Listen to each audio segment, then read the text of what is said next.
dintr-o mie e chiar în mâna ta. Concert la pălărie, începe, nu-l rata. Nu-l rata. Alege care corectă, jurnal de vedetă. Se afle azi oricine ce știi să faci mai bine. Jonglează, parodiază, idei șocante lansează. Să spună omenirea, acesta-i artist Jasperia.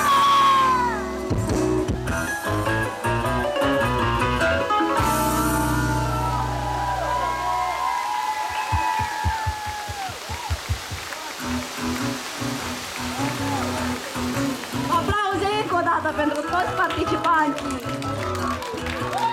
Vă mulțumim mult! Acesta a fost show. Vă mulțumim tuturor care ați fost aici, ne-ați susținut și i-ați susținut. Mulțumim tuturor încă o dată!